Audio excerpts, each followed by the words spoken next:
Bonjour. Est-ce que notre vie et notre spiritualité marchent côte à côte, main dans la main, ou c'est deux choses séparées? Est-ce que notre spiritualité se reflète dans notre vie? Notre vie rend témoignage de notre spiritualité? Réfléchissons un peu aujourd'hui avec la carte du pape. Je vous rappelle qu'il ne s'agit ici ni d'un cours, ni d'une explication de la carte, ni d'un tirage, juste de pistes de réflexion. La première chose, c'est que le pape parle de notre spiritualité. Bah, faut bien s'en douter, mais il parle surtout, parmi beaucoup d'autres choses, de la spiritualité un peu institutionnelle. D'ailleurs, dans un tirage, il ne parle pas forcément de spiritualité, hein, mais pour notre réflexion ici, aujourd'hui, c'est ça. Notre spiritualité institutionnelle, c'est-à-dire euh, ce qui apparaît devant les autres, les gestes que nous faisons. Si nous suivons une religion, une doctrine, une philosophie, est-ce que nous suivons les préceptes de cette doctrine? Nous faisons ce qui est demandé. Première question. La deuxième question, c'est que le pape ici, je parle de la figure du pape du tarot. Je parle pas du pape en chair et en os qui est à Rome, d'accord? Le pape il a le titre de pontife. Et le pontife est celui qui fait des ponts. Le pont entre la terre et le ciel, la terre. Donc, le pont qui va unir notre vie terrenne, physique et notre spiritualité. Comment va notre pont? Est-ce que c'est un pont en pierre bien solide qui résiste ou c'est un pont en contreplaqué qui va se défaire à la première pluie? Bien sûr, cette idée du pont, c'est une allégorie parce qu'il n'y a pas un ici et un là-bas qui vont s'unir par un pont. C'est tout ensemble. La carte du pape parle de l'ascension de la vie et de l'incarnation de notre spiritualité, tout ensemble ici et maintenant. D'accord? C'est pas un ici et là-bas. Donc, comment va cette union de notre vie et notre spiritualité?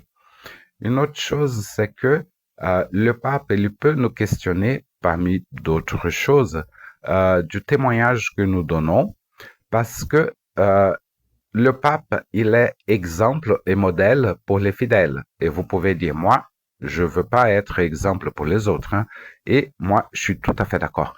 On ne doit pas vouloir être modèle pour les autres, mais les gens vous regardent, les gens nous regardent. Ce que nous faisons reflète.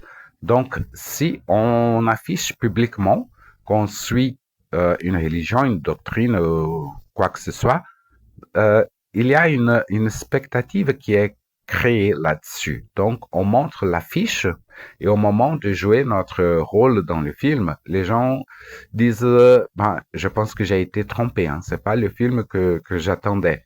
Donc, il y a cette responsabilité-là. Par exemple, quelqu'un qui va à l'église et qui dit, bon, c'est Dieu qui tient le gouvernail, Dieu sait tout, mais quand il y a un problème, la personne désespère et les autres voient et regardent, mais attends, si Dieu sait tout, pourquoi tu désespères? Ou quelqu'un qui suit une doctrine spirite et qui fait la charité, tout le monde dit c'est très bien. Mais quand on regarde d'un peu plus près, on va se dire, écoute, il fait la charité à des gens qu'il ne connaît pas, mais regarde comment il traite sa famille, ses employés, il y a quelque chose qui ne va pas. Ou vous apprenez que quelqu'un est franc-maçon et vous dites, ah, franc-maçon, très intéressant, mais attendez, il ne lit pas un paragraphe, il n'a jamais un livre entre les mains, comment il peut être maçon? Donc, ces incohérences-là sont questionnées par le pape aujourd'hui.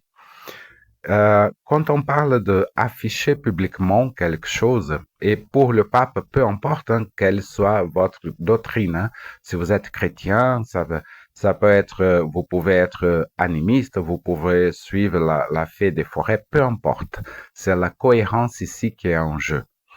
Et le pape, il nous rappelle que en tant que modèle, en tant que pont, on parle au nom d'un groupe aussi, parce qu'on n'est pas seul. La spiritualité peut être quelque chose de très intime, on vit ça dans le fort interne, on vit ça tout seul dans la chambre, mais si on affiche, on a une responsabilité. Et une responsabilité avec le groupe dans lequel nous sommes insérés.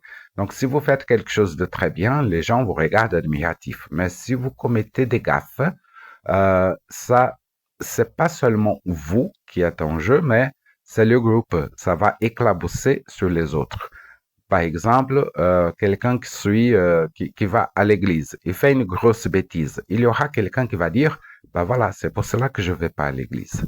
Hein, ça sert à rien. Regarde, les gens qui vont à l'église, ils sont tous comme ça. Ils sont tous comme ça. Donc, la gaffe est personnelle, mais ça va atteindre le groupe qui est avec vous. Donc, il y a une responsabilité. Il faut penser peut-être une ou deux fois avant de faire des bêtises. L'idéal serait de ne pas faire de bêtises. Oui, mais soyons sincères, on va pas s'en priver. On va en faire. Pas besoin de s'inquiéter. Des bêtises, on fait. Mais pensons un peu, parce qu'on peut amener beaucoup de gens avec nous quand nous faisons une bêtise. Autre chose, c'est on ne parle pas en nom propre, on peut parler au nom d'un groupe, et plus encore, on parle au nom d'une entité, une divinité, une quelque chose T, que ce soit le Christ, Bouddha, un esprit de la forêt, un animal de pouvoir, peu importe. Vous parlez au nom d'une entité quand vous êtes en public, parce que les gens savent que vous suivez ça. Et donc, euh, quand, quand vous êtes en public, quand nous sommes en public, nous sommes comme des ambassadeurs, ambassadrices de cette spiritualité, de cette entité. L'ambassadeur ne parle pas au nom propre, il parle au nom d'un pays, d'un gouvernement. Donc, il doit toujours faire très attention à ne pas créer des problèmes diplomatiques. Donc là, une autre alerte du pape. Au moment de traverser le pont, hein, quand on sera là-bas, bien que là-bas, ici, il n'y a pas là-bas, ici, tout est ensemble, mais c'est deux choses différentes. Mais vous comprenez ce que je veux dire. Au moment de traverser le pont, votre entité, votre Christ, votre ange gardien, votre esprit de la forêt, votre animal de pouvoir, votre peu importe quoi, sera là-bas en train de vous attendre et il vous dira, bah écoute, c'est comme ça que tu m'as représenté. C'est ça le message que tu as passé de ma part. C'est comme ça que tu m'as montré aux autres. Hein. Je t'ai permis d'utiliser mon nom et c'est ça que tu as fait. Bon, arrive ici dans le coin. Je voudrais échanger deux petits mots avec toi.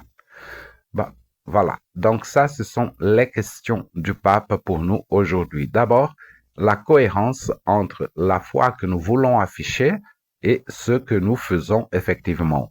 Puis, le pont, notre spiritualité et notre vie sont deux choses bien unies. Le témoignage que nous donnons met à l'abri le groupe dans lequel nous sommes insérés et comment nous représentons les entités, la doctrine, l'idée que nous suivons. Est-ce que nous donnons un bon témoignage? Autant de questions que le pape nous pose aujourd'hui.